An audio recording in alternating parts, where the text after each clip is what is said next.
Welcome to Sustainable Packaging with Cory Connors. I'm very excited to introduce my special guest today, Miss Megan Gamble, the project executioner. How are you, Megan? I am doing well. How are you, Cory? Really good. You're part of an exclusive club we were just talking about that has done all three of the Package Deal podcasts with Avelio Matos, Adam Peak, and myself. So congratulations. Yes, well, thank you. I'm always excited to definitely join these communities and definitely honored to be part of the package deal. Yes, ma'am. It's an exciting community. It's amazing what's happening in the world of packaging. Yes. And I'm just thrilled to be a small part of that. So, but tell us about you. The show's about sustainable packaging. I want to hear about your background, what got you to where you are here, and tell us about yourself. Oh man, if I told you about my whole life story, we would be here for a whole day and would Not need. that far. But so thank you for having me, Cory. So my name is Megan Young Gamble. I do call myself the project execution her because I'm a female in the project management space and also in the packaging industry. So I am the principal consultant at Reusable Consulting, where we are an operations management firm that helps deliver packaging solutions to brands in the startup or legacy phase in the health, beauty, and wellness space to help pimp your packaging from conception to distribution to your retail shelf. And we do that so we can help lessen the frustration it takes for the development and input of packaging as part of your product launches. So brands are able to focus on building and growing their brands, while me and my team at Get Level Consulting focus on the execution aspect of it to get you to that retail shelf. So there's so much to say about my journey, but I would just kind of give you some context. So I've been a project manager for the past 10 years and had the opportunity to work in various industries, such as research and development, because my undergrad is actually in chemistry. So I've worked in research and development and project management. I've also worked in logistics, transportation, healthcare, health and beauty, and more. So I have a very diverse background utilizing my project management expertise because I am a certified project manager professional with a PMP. And so, as I was working in corporate America, I had the opportunity to be a project manager for a health and beauty company based out of Atlanta, Georgia, where I had the opportunity to oversee two respective brands underneath this company with all their product launches to market. Then I was promoted to then oversee three brands and then promoted to operations manager, where I had the opportunity to oversee underneath the company. Well, as I decided to actually take a leap of faith and become a full-time consultant in January 2020, COVID happened and, caused all of us to pivot in reference of how we do business, how we engage with people, from going in person to virtual, and also being able to have time to really sit down and get clarity of what I wanted to do, what I was passionate about, and what I wanted to be able to contribute and make my standpoint in the market. So as I decided to become a full-time consultant, it also gave me clarity to say, you know what I did in my prior role as a project manager, promoted to operations manager, working in the new product development space where my emphasis and focus was on packaging, how can I bring and leverage that expertise to my own practice, Get Level Consulting?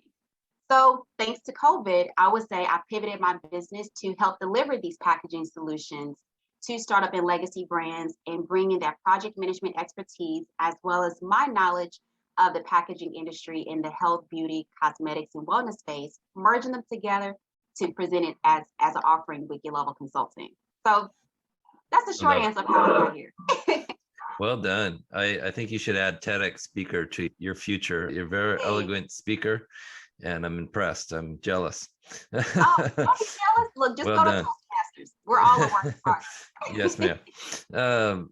Absolutely impressive. It's such a good point that so many people during COVID took a hard look at what they were doing and they said, listen, I'm gonna pivot. I'm gonna do what I love. I'm gonna try things differently.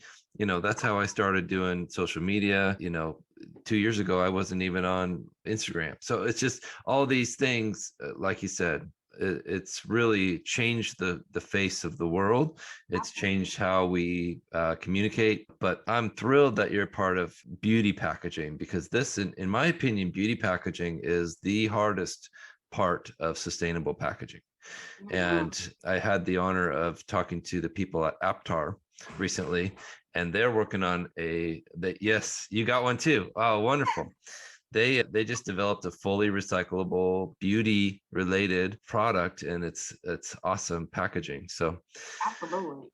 can you tell us a little bit about that industry, what the challenges are for the beauty brands in packaging? Oh man.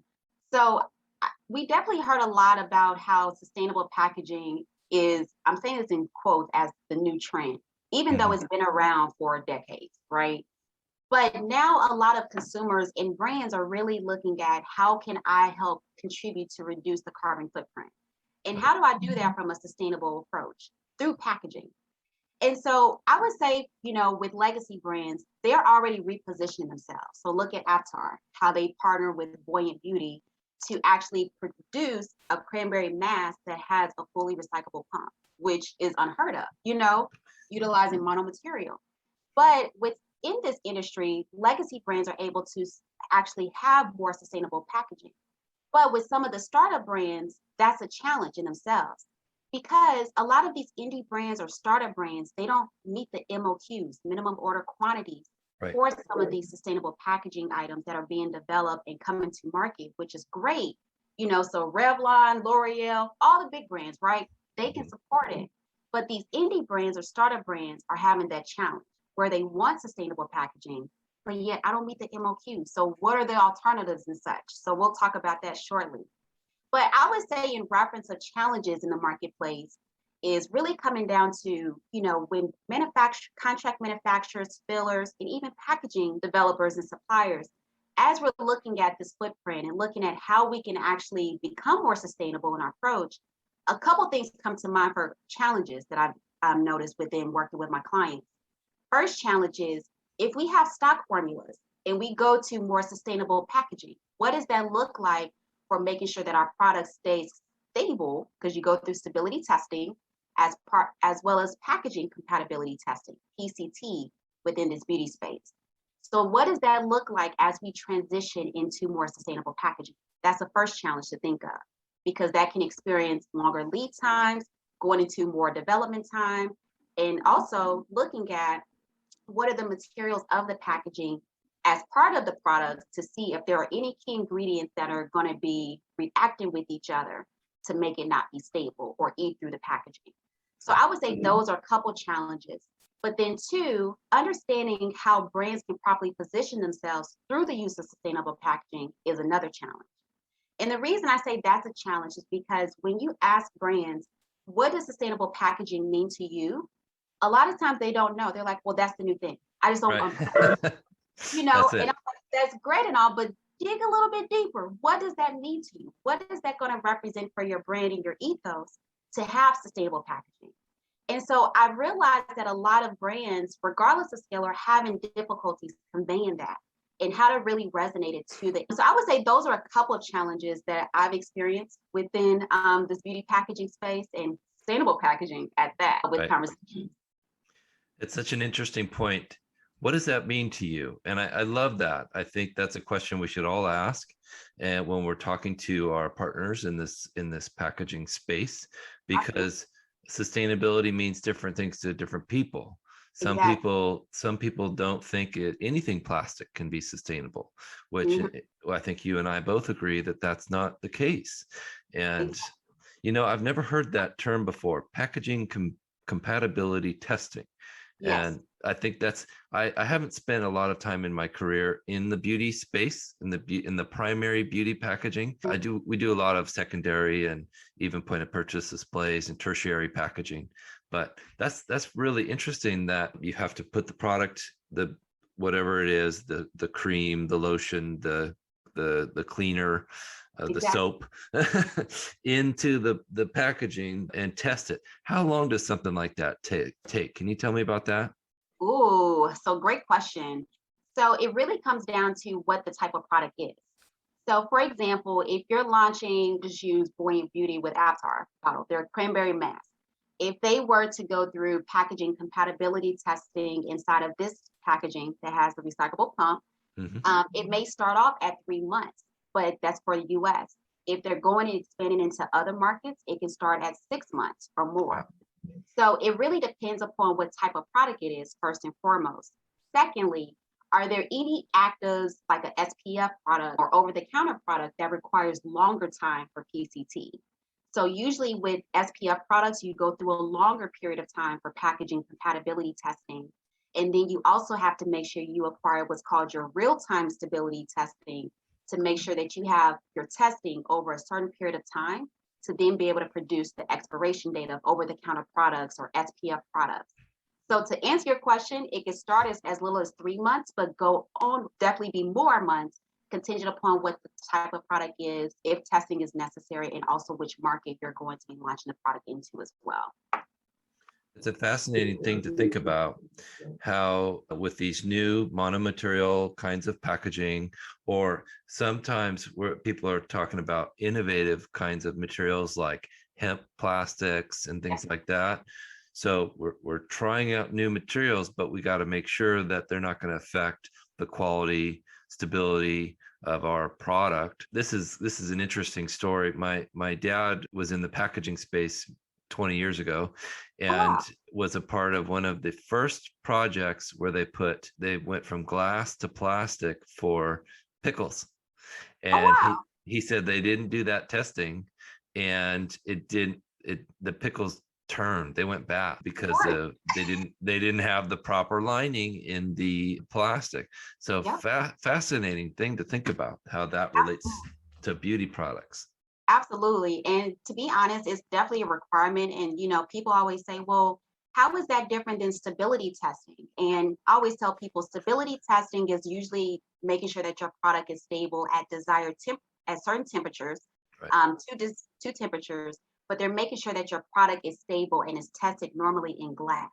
Whereas with packaging compatibility testing, that's testing your final formulation or product inside of your final packaging. And that's where both of them are required and definitely necessary as part of your testing phases of products.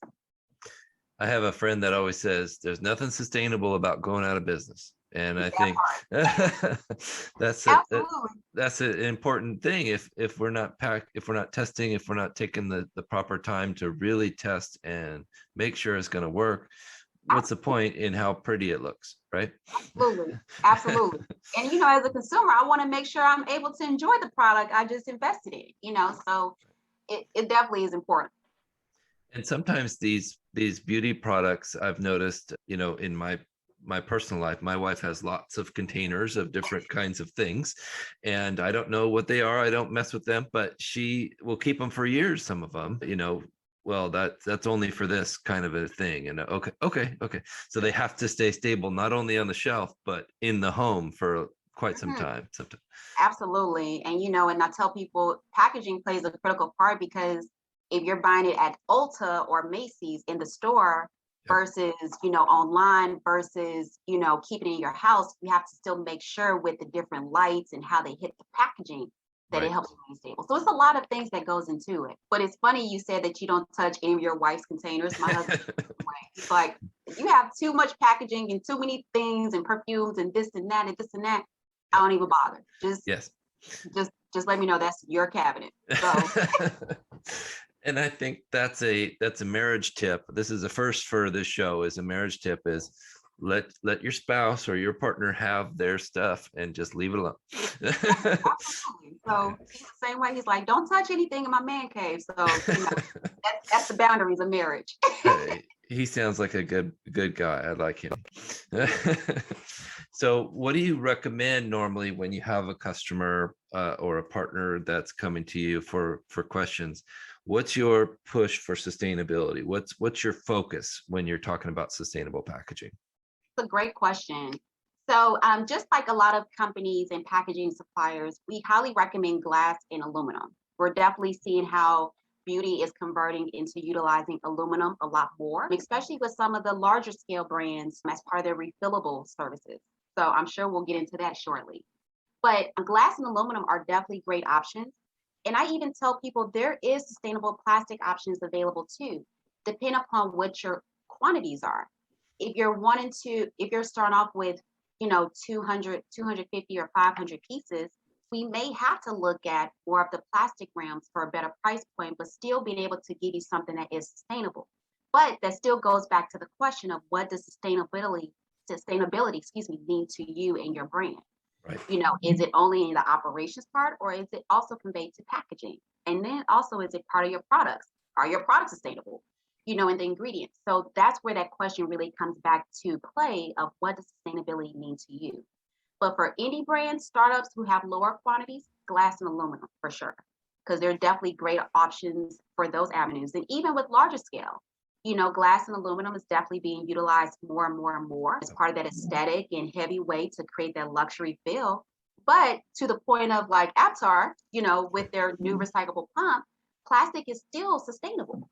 Yeah. It's about becoming very innovative in the development of it to make it more widespread.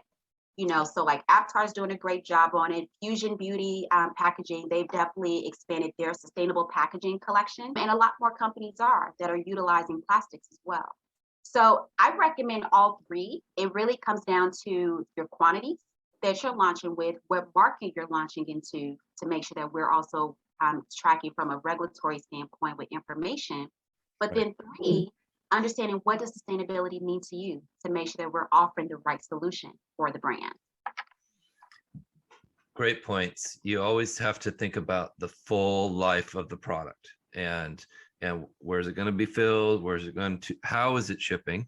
Yeah. And where it just is it sitting on a shelf, or is it just direct to consumer? All Yeah, of these things apply to every aspect of packaging. absolutely. Well said. So what do you think about reusable packaging? You mentioned that, and I'm a huge fan. I don't want to skew your opinion, but I think it's got huge potential. It's a great part of the circle of solutions, if you will, for sustainable future of packaging. What do you think? Absolutely. So I actually like the idea of refillable packaging. And, we're starting to see it more and more and more. Like, when I went to Costco, now being able to have a recyclable razor cartridge, Yep. is something that's really important, for me. And those are things I look at, as a consumer.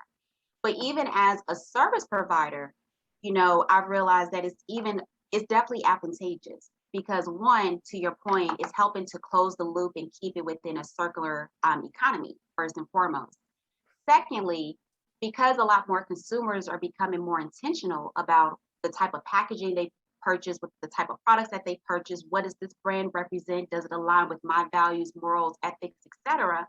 Now being able to contribute to that, with refillable packaging, where I can send you my Savage Fenty foundation in a tube and you just insert it into the base and you can send back your old cartridge to me so I can keep it and reutilize it and sanitize it to possibly put it back into its life cycle is Yep. important. So to that point, I think refillable packaging is and reusable packaging is definitely great. And we're seeing a lot of great traction on it. Still some work to do, because that goes back to the testing model and all of those things. But I think it's definitely great options. And I think a lot more startup brands are even looking at how they can reuse, how to reuse packaging or refillable packaging as well in their models. So utilizing glass and giving incentives to their consumers to return, the glass packaging or the glass jar back to the main consumer, back to the headquarters of the brand.